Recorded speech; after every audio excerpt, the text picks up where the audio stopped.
सभी साथियों को इसरार अजल का नमस्कार। साथियों, आज हम एक बहुत ही अच्छे कानून पर और आवश्यक कानून पर आपसे बातचीत करने जा रहे हैं। क्या है अच्छा और आवश्यक कानून? साथियों, स्वतंत्र भारत के बाद कांग्रेस की सरकार आई, वही कांग्रेस सरकार पहले बनी। और साथियों, उस समय जवाहरलाल नेहरू प्रधानमंत्री बने। उनके प्रधानमंत्रित्व काल में उन्होंने कृषि पे काफ़ी जोर दिया। वैसे भी जब देश आज़ाद हुआ था तो काफ़ी गरीबी के दौर से देश गुजर रहा था। अंग्रेजों ने पूरे देश को लूट लिया था, पूरे देश के संसाधनों को ख़त्म कर दिया था और भारत में चारों तरफ त्राहिमाम की स्थिति थी, गरीबी की स्थिति थी, बदहाली की स्थिति थी। ऐसे हालात में चाहे कांग्रेस की सरकार होती या कोई अन्य सरकार होती, उस समय जो भी सबसे ज़रूरी चीज़ थी वो था कृषि व्यवस्था को ठीक करना। साथियों, तो कृषि व्यवस्था को ठीक करने का काम शुरू किया गया। उसकी कड़ी में सन 1955 में आवश्यक वस्तु अधिनियम बनाया गया। कारण ये था कि देखिए, देश में गरीब जनता आज भी है, कल भी थी, आगे भी रहने वाली है, क्योंकि जैसी स्थितियां आजकल के शासकों की हैं वो बहुत ही खतरनाक स्थितियां हैं। तो साथियों, ऐसे हालात में उस समय पंडित जवाहरलाल नेहरू नेतृत्व वाली कांग्रेस गवर्नमेंट ने आवश्यक वस्तु अधिनियम 1955 पारित किया। आवश्यक वस्तु अधिनियम 1955 शायद पारित किया और उसमें क्या किया कि साथियों, आवश्यक वस्तु अधिनियम में आवश्यक वस्तुओं, उत्पादों को सुनिश्चित करने के लिए, उनका भंडारण सुनिश्चित करने के लिए, उनका स्टॉक सुनिश्चित करने के लिए, उनकी गुणवत्ता बनाए रखने के लिए, उनकी ज़रूरी भंडारण के लिए आवश्यक अधिनियम 1955 बनाया गया। और इसके लिए ये भी व्यवस्था की गई कि जो जमाखोर हैं या जो काला बाजारी करने वाले लोग हैं उनको भी रोका जा सके। इसकी व्यवस्था भी आवश्यक वस्तु अधिनियम 1955 में की गई। तो आइए पहले समझ लेते हैं कि आवश्यक वस्तुएं में आता क्या क्या है। साथियों, आवश्यक वस्तुओं में खाद्य तेल आता है, प्याज आता है, आलू आता है, दाल आती हैं, समस्त प्रकार की दालें आती हैं, चाहे अरहर हो, उड़द हो, चना हो, मसूर हो, समस्त प्रकार की दालें आती हैं। आवश्यक टमाटर आता है आवश्यक वस्तु में, समस्त प्रकार के तिलहन आते हैं आवश्यक वस्तु में, लहसुन आवश्यक वस्तु में आता है, डीजल और पेट्रोल भी आवश्यक वस्तु में आते हैं, गेहूं, चावल, चीनी, गुड़ और ड्रग्स यानी दवाएं, जीवन रक्षक, वो सारी की सारी चीज़ें आवश्यक वस्तु अधिनियम के अंतर्गत आती हैं। इन सारी चीज़ों को पूरी बाकायदा लिस्ट आवश्यक वस्तु अधिनियम में दी गई है, जिसमें सैकड़ों चीज़ें हैं जिन्हें आवश्यक वस्तु की श्रेणी में रखा गया, ताकि जमाखोर और कालाबाजारी करने वाले लोग इनको कालाबाजारी करके न रख सकें और जनता को कष्ट न हो और सरकार इनकी जो आपूर्ति हो सुनिश्चित कर सके। क्योंकि आज के दौर में आप देख ही रहे हैं कि अभी इस समय प्याज का रेट 50 से 60 रुपये हो गया है छोटे शहरों में, और बड़े शहरों में जहाँ साधन कम पहुँच पा रहे हैं वहाँ तो ये 70, 80, 90 रुपये किलो तक पहुँच गया है। आलू 40 से 50 रुपये किलो बिक रहा है। हर वस्तु महंगी हो गई है और इसके मूल में बस यही की बात है कि हमारे जो व्यापारी लोग हैं, बड़े बड़े व्यापारी हैं, जो राज्य स्तर पे हैं, मंडल स्तर पे हैं, राष्ट्र स्तर पर हैं, उन्होंने अरबों खरबों बोरे प्याज, लहसुन और अन्य आवश्यक वस्तुएं दबाकर रख लिया है और मार्केट में नहीं आने दे रहे हैं। उतनी ही बेचते जितने में जो है महंगाई बनी रहे, इसलिए महंगाई बनी हुई है और चारों ओर त्राहिमाम है। और हमारी वर्तमान सरकार भी इसमें पूरा अपना योगदान निभा रही है। वो केवल वोटों का ध्रुवीकरण कर रही है, राजनीति कर रही है, पाखंड को फैला रही है और धर्म के द्वारा आयोजित पाखंड को फैला रही है। उसका उद्देश्य कुर्सी को संभाले रखना है, चाहे जनता मरे चाहे जीवित रहे। सब कुछ जो है संसाधनों को, वैसे भी सरकारी संसाधनों को सरकार ने पूरा बेच दिया है, परंतु अब वो जो है आम जनता की जो निवाले की रोटियां हैं उन्हें भी उन तक पहुंचने नहीं देना चाहती साथी। तो ये गंभीर समस्या है। तो आवश्यक वस्तु अधिनियम 1955 में बनाया गया, कांग्रेस सरकार में जवाहरलाल नेहरू नेतृत्व में बनाया गया था और उसमें सैकड़ों चीज़ें आवश्यक वस्तुओं की श्रेणी में रखी गई। जैसे अभी हमने बताया कि जैसे समस्त प्रकार के खाद्य तेल हैं, आलू है, प्याज है, दाल है, टमाटर है, अरहर उड़द चना मसूर की दालें हैं, समस्त प्रकार के तिलहन हैं, लहसुन है, गुड़ है, चीनी है, प्याज है, पेट्रोल डीजल है, कपड़े हैं, ये तमाम सारी चीज़ें जो हैं आवश्यक वस्तु की श्रेणी में रखी गई थी। आज वर्ष 2020 में वर्तमान बीजेपी सरकार द्वारा आवश्यक वस्तु अधिनियम में संशोधन 1955 में संशोधन किया गया है और इसमें तमाम सारी चीज़ें फेरबदल की गई हैं साथियों।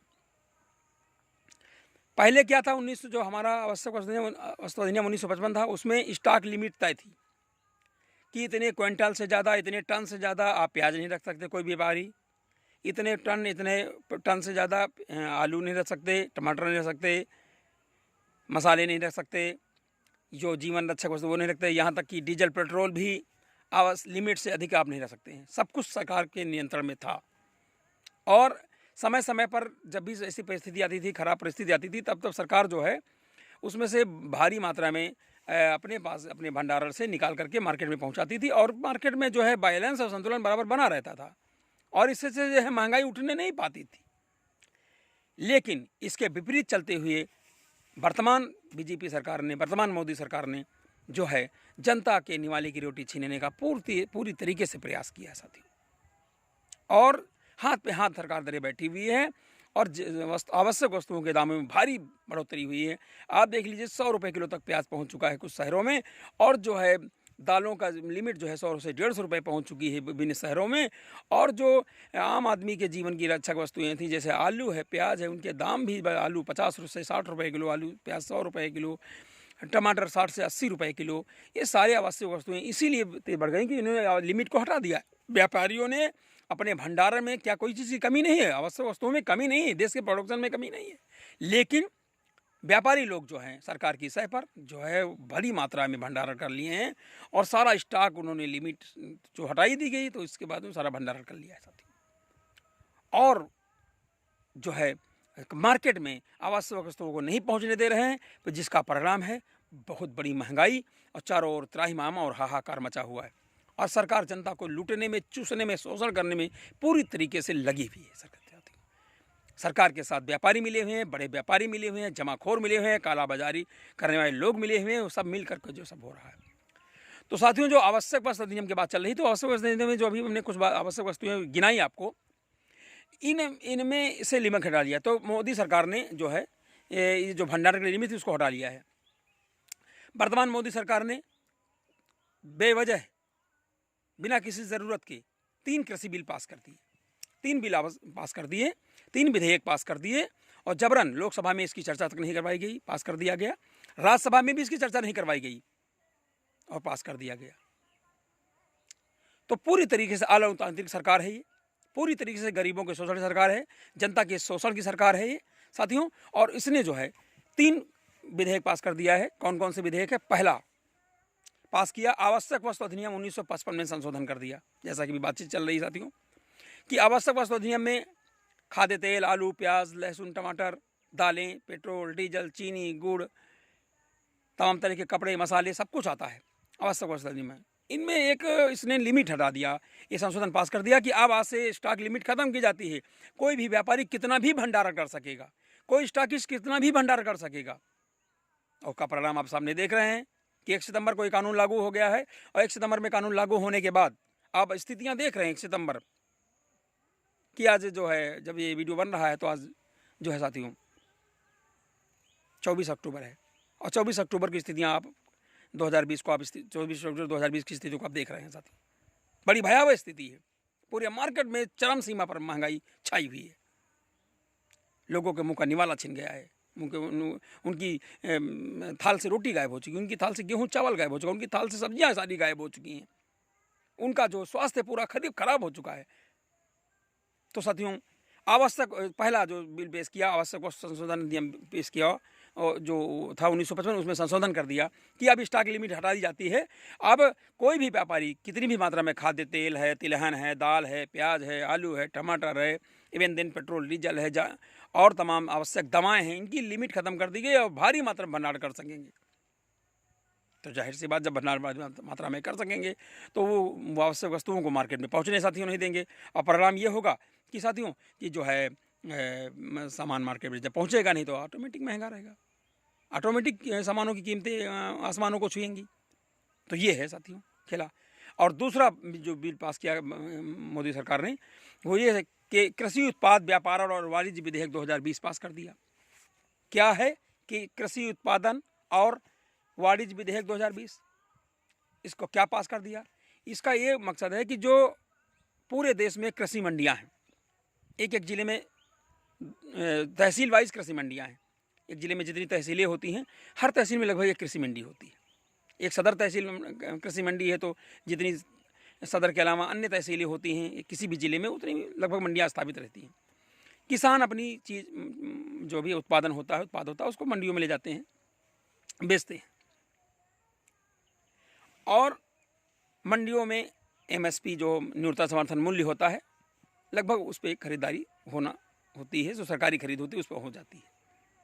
सरकारी खरीद के अलावा भी जो सरकारी खरीद बड़ी भारी मात्रा में हो रही थी, जो व्यापारी प्राइवेट भी खरीदते हैं वो सरकारी खरीद के नज़दीक आगे पीछे ही 10-20-50 रुपए के अंतर रख के वो भी लोग भी खरीदते हैं। लेकिन अब जब इन्होंने ये कृषि उत्पाद व्यापार और वाणिज्य विधेयक पास कर दिया, इसमें कह दिया कि मतलब अब किसान जो है मंडियों के अलावा कहीं भी अपना उत्पाद बेच सकेगा और उस पर टैक्स नहीं पड़ेगा। एक लॉलीपॉप दिया किसानों को कि उसको टैक्स नहीं पड़ेगा, वो अपनी जो है उत्पाद जो है अपना उत्पादन जो है आलू टमाटर प्याज जो भी है वो किसी भी स्टेट में जाके बेच सकता है। तो बड़े किसान के परसेंट है, 1% 2% है बड़े किसान, सैकड़ों बीघे काश्तकार 1-2% है वो, तो उनके पास बड़े बड़े संसाधन हैं, वो कहीं भी किसी स्टेट में जा करके साथियों अपनी चीज़ों को बेच सकते हैं, उनके लिए संभव है। लेकिन जो छोटे किसान हैं, मध्यम वर्ग किसान हैं, सीमांत किसान हैं, जिन्हें बीघे 2 बीघे पट्टा किए गए हैं गवर्नमेंट द्वारा, वो लोग जो है अपनी मंडियाँ उत्पाद लेकर के आए।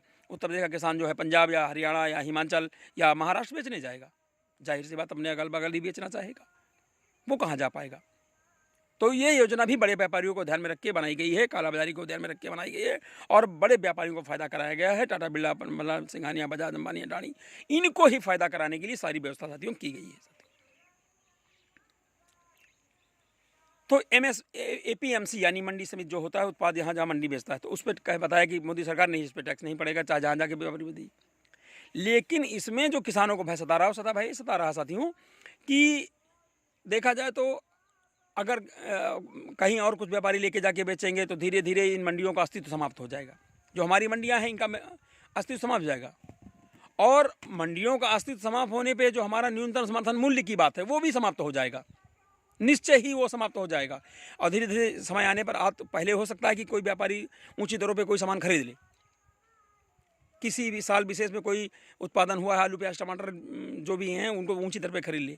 लेकिन जैसे ही आपकी मंडियां खत्म होंगी, मंडियां खत्म हो जाएंगी, जो मंडियां स्थापित हैं प्रत्येक जिले में 4-4, 10-10, 20-20 मंडियां, वो जैसे मंडियों की व्यवस्था खत्म होगी वैसे ही ये व्यापारी लोग जो है न्यूनतम समर्थन मूल्य जो सरकार तय करती है उससे कहीं नीचे जाके उस सामान को खरीदेंगे और किसानों को पूर्ण शोषण करेंगे। हो सकता है कि आज गेहूँ 1800 के बजाय 2000 रुपये क्विंटल खरीद ले, लेकिन जब कोई विकल्प नहीं रह जाएगा तो वो जो मंडियों में विकल्प जो मंडियों में लोग लेने जाएंगे तो धीरे मंडियाँ टूट जाएंगी, मंडियों का काम खत्म हो जाएगा, छोटे व्यापारी वहाँ से हट जाएंगे। तो ये होगा कि जो है अब वहाँ पर कोई लेने वाला नहीं बचेगा। ऐसे हालातों में जो है न्यूनतम समर्थन मूल्य के बराबर कौन दे देगा? जो व्यापारी 2000 में गेहूँ खरीदता है वो 1000 में खरीदेगा, बेचना हो बेचे नहीं भाग जाइए, ये व्यवस्था होने वाली निश्चय ही। तो ये कानून भी किसानों के हित में नहीं है, निश्चय ही किसान विरोधी कानून है। कृषि उत्पाद व्यापार और वाणिज्य विधेयक जो है जिसमें APMC के जरिए से मंडी से बाहर बेचने की बात कही जा रही है, वो तो किसान वैसे भी जाके बाहर बेचता था, थोड़ा सा टैक्स पड़ जाता, इससे क्या पड़ता। इससे पहले भी किसान अपनी उत्पादों को चाहे शिमला मिर्च का उत्पादन हो, चाहे प्याज का उत्पादन हो, चाहे आलू का उत्पादन हो, उत्तर प्रदेश के किसान बिहार ले जाके बेचते थे, मध्य प्रदेश ले जाके बेचते थे, केरला, असम, उड़ीसा ले जाके बेचते थे, ट्रक के जरिए से महाराष्ट्र जाके बिकता था। ऐसी कुछ समस्या नहीं थी, पहले भी बिकता रहा है। लेकिन इस व्यवस्था के जरिए से ये सीधे-सीधे जो मंडियां हैं उनको ख़त्म करने का प्रयास है। किसानों की जो छोटे किसानों को जो आय है उसको ख़त्म करने का पूरा प्रयास है इस विधेयक के द्वारा। अब तीसरा जो इन्होंने कानून पास किया है वो कानून है कॉन्ट्रैक्ट फार्मिंग का। इन्होंने तीसरा कानून पास किया है कि जो है अब कॉन्ट्रैक्ट फार्मिंग पे जोर दिया है। क्या है कॉन्ट्रैक्ट फार्मिंग? बड़ी बड़ी कंपनियां और बड़े बड़े उद्योगपति कृषि क्षेत्र में उतरेंगे, किसानों से कॉन्ट्रैक्ट करेंगे, किसानों से समझौता करेंगे, किसानों से एग्रीमेंट करेंगे और जो फसल वो व्यापारी बड़े बड़े व्यापारी कहेंगे, जो बड़ी बड़ी कंपनियां कहेंगे, जो बड़े बड़े उद्योगपति कहेंगे, वही फसल आप बोएंगे। हो सकता है कि पहले दौर में, शुरुआती दौर में वो महंगे रेटों पर आपकी फसल को खरीद लें, लेकिन चूँकि उनके हिसाब से आपको खेती करनी होगी, उनके हिसाब से एग्री करनी होगी, उनके हिसाब से कृषि आपको करना होगा, तो वो मजबूरन वही फसल बोएंगे जिसमें उनको फ़ायदा होगा। और किसान मजबूर भी फसल बोएगा, अपनी मनपसंद चीज़ नहीं किसान बो सकेगा। ऐसे हालात में जो है वो फसल और वही व्यापारी खरीदेंगे, तो निश्चय है हो सकता है एक बार वो महंगा खरीद ले, लेकिन बाद में ये समस्या होगी वो महंगा नहीं खरीदेंगे और बहुत ही सस्ते दामों पर खरीदेंगे, बहुत ही शोषण होगा किसानों का और किसान पूरी तरह से समाप्त हो जाएगा, उसकी खेती बर्बाद हो जाएगी, वो गुलामी का शिकार हो जाएगा और निश्चय ही उसकी आय में भारी गिरावट हो जाएगी और वो तिल तिल मरने के लिए मजबूर हो जाएगा। ये ऐसा कानून है कॉन्ट्रैक्ट फार्मिंग। ये किसानों की आज़ादी का हनन है कॉन्ट्रैक्ट फार्मिंग। किसान अपनी मर्जी से कोई भी फसल बो सकता है। आज वो गेहूं बो रहा है, कल चावल, कल जो है गन्ना बो रहा है, परसों उसमें धान लगा रहा है, फिर अरहर की खेती कर रहा है, फिर लहसुन कर रहा है, फिर प्याज कर रहा है, फिर टमाटर कर रहा है, इसी प्रकार शिमला मिर्च कर रहा है या चारे की खेती करके अपना आय उत्पन्न कर रहा है, अपनी मर्जी से अपना काम कर रहा है, आज़ादी से अपना काम कर रहा है। तो उसकी आज़ादी को छीनने का पूरा प्रयास ये तीसरा विधेयक है जो कि कॉन्ट्रैक्ट फार्मिंग का है। ये सीधी तरीके से उद्योगपतियों को, बड़े उद्योगपतियों को, बड़ी कंपनियों को, बड़े व्यापारियों को फ़ायदा पहुँचाने का यह प्रयास है। प्रयास के तहत ये कानून पास किए गए। इस प्रकार तीनों कानून जो कृषि कानून जो है भारत सरकार द्वारा पारित किए गए हैं, निश्चय ही वो लॉलीपॉप हैं, उनमें कोई दम नहीं है और वो किसान विरोधी बिल हैं। इसीलिए पंजाब से लेकर हरियाणा तक, पंजाब से लेकर महाराष्ट्र तक इस बिल का भारी विरोध हो रहे हैं। इन तीनों बिलों का भारी विरोध हो रहा है। लॉकडाउन चल रहा है, लॉकडाउन में ऐसी कौन सी स्थितियाँ साथियों आ गई कि जिनकी वजह से जो है ये तीनों कृषि बिल लाने पड़े। अभी लोगों के पास जेब में पैसा नहीं, किसान भी परेशान है। अब आप देखिए कि जो भी हमारी खाद्य हैं, जो भी हमारे खादें हैं यानी फर्टिलाइजर्स हैं रासायनिक, वो कितने महंगे हैं। डीएपी महंगी है, यूरिया महंगी है, पोटास महंगी है, अन्य जो भी फास्फोरस संबंधी के आते हैं या जो भी ड्रग्स आते हैं, केमिकल दवाएं कृषि की आती हैं, एंटीबायोटिक्स आती हैं, इंसेक्टिसाइड आती है, पेस्टिसाइड आती हैं, वो सब कितने महंगे हैं, वो बहुत बड़ी मात्रा में महंगे हैं साथियों। तो ऐसे हालात में जो है उनमें कोई कमी नहीं आई है। और आज देखिए डीएपी आज भी 1200-1300 रुपये की, 1400 रुपये की है और आज भी डीएपी इतनी महंगी बिक रही है। डीएपी में कोई कमी नहीं, यूरिया में कोई कमी नहीं, पोटास की खाद में कोई कमी नहीं, फास्फोरस पोटेशियम इनमें कोई कमी नहीं लाएगी। जो दवाएं पड़ती हैं कृषि में A to Z उनमें कोई कमी नहीं आई है। किसान की धान का रेट गिर गया है, किसान के गेहूँ का रेट गिर गया है, दालों का किसान की हर चीज़ गिर गई है, उसका कोई मूल्य नहीं रह गया है। तो ऐसे हालात में साथियों ये मोदी सरकार ने जो 3 कृषि बिल पास किए हैं, तीनों के तीनों किसान विरोधी बिल हैं और तीनों जो है किसान को शोषण करने वाले हैं, तीनों किसान की स्थिति को खस्ता हाल करने वाले हैं। और सबसे बड़ा जो हमला किसान पर बोला है और आम आदमी पर जो सबसे बड़ा हमला बोला गया है, किसानों के अलावा पूरे भारत के लोगों पर जो हमला बोला गया है, वो है आवश्यक वस्तु अधिनियम 1955 में संशोधन करके। क्योंकि जब खाद्य आवश्यक वस्तुओं से आपने स्टॉक लिमिट हटा लिया है, तो जो आवश्यक वस्तुएं हैं जैसे खाद्य तेल है, किसी प्रकार का तेल है, आलू है, प्याज है, दाल है, टमाटर है, सरसों है, डीजल है, पेट्रोल है, गेहूं है, चावल है, चीनी है, गुड़ है, दवाएं हैं, इनका स्टॉक लिमिट आपने हटा लिया तो बहुत बड़ी मात्रा में बड़े बड़े उद्योगपति, बड़ी बड़ी कंपनियां, बड़े बड़े व्यापारी और बहुत बड़े स्तर के वो जो है स्टॉक लिमिट कर लिए हैं और परिणाम स्वरूप आप चारों देश में चारों ओर हाहाकार मचा हुआ है और चारों तरफ देखिए साथियों तो जो है कालाबाजारी हो रही है और मार्केट में जो है आवश्यक वस्तुएं नहीं पहुंचने दी जा रही हैं। तो इसका परिणाम देखिए कि प्याज 100 रुपये किलो बिक रहा है, टमाटर 100 रुपये किलो बिक रहा है, आलू 50 से 60 रुपये किलो बिक रहा है और किसानों के मुँह से निवाला छीन लिया गया है। तो साथियों जो है आवश्यक वस्तु अधिनियम 1955 बनाया गया था, जो कांग्रेस सरकार ने 1955 में बनाया था। उस समय जवाहरलाल नेहरू जी प्रधानमंत्री थे और उन्होंने देश की स्थिति को ध्यान में रखते हुए, किसानों को ध्यान में रखते हुए, आज भी भारत की आबादी जो है 70 से 80% किसान है साथियों, और किसानी से जुड़े हुए बाकी 20-25% लोग हैं। कोई भी बिना अनाज के जीवित नहीं रह सकता है, कोई भी बिना सब्जियों के जीवित नहीं रह सकता है। ऐसे हालात में किसान के मुँह से, आम आदमी के मुँह से निवाला छीनने का प्रयास इस मोदी सरकार ने किया है, बीजेपी सरकार ने निश्चित तौर से किया है। साथियों। तो ये तीनों कृषि बिल है जो है कि निश्चय ही मानव मात्र के पक्ष में नहीं है, भारत के नागरिकों के हित में नहीं है और भारत के किसानों के हित में नहीं है, भारत के जो लोगों के हित में नहीं है, ना खरीदने वाले के हित में है, ना बेचने वाले के हित में। ये तीनों के तीनों कानून जो हैं ये केवल बिचौलियों के हित में है। ये तीनों के तीनों कानून जो है बड़े उद्योगपतियों के हित में है, अडानी अंबानी के हित में है। ये तीनों के तीनों जो कृषि बिल जो हैं एग्रीमेंट और समझौता करने वाली बड़ी कंपनियों के हित में है और किसानों का कतई इसमें हित नहीं, आम आदमी इसमें कतई कोई हित नहीं है साथियों। आज इस वीडियो में इतना ही साथियों। आप सभी साथी इस वीडियो को देखें, पसंद आने पर लाइक करें, शेयर करें और चैनल को सब्सक्राइब करें। हमारे चैनल का नाम तर्कशील समाधान चैनल है। आप सभी साथियों को सुझावों का बहुत बहुत स्वागत रहेगा साथियों। आज हम अपने फार्म हाउस पे मौजूद हैं और यहाँ पर जो है बैठकर हमने सोचा कि एक अच्छा सा वीडियो आवश्यक वस्तु अधिनियम 1955 के बारे में डाला जाए और 2020 में जो नया संशोधन कर दिया है उसके बारे में भी आपको बताया जाए। आशा नहीं बल्कि पूर्ण विश्वास है कि ये वीडियो आप सभी साथियों को बहुत पसंद आएगा। आप सभी साथी इस वीडियो को देखें, पसंद आने पर लाइक करें, शेयर करें, चैनल को सब्सक्राइब करें। हमारा मोबाइल नंबर 9839075986 है। सभी साथियों का बहुत बहुत धन्यवाद वीडियो देखने के लिए। जय राष्ट्र, जय भारत, जय संविधान।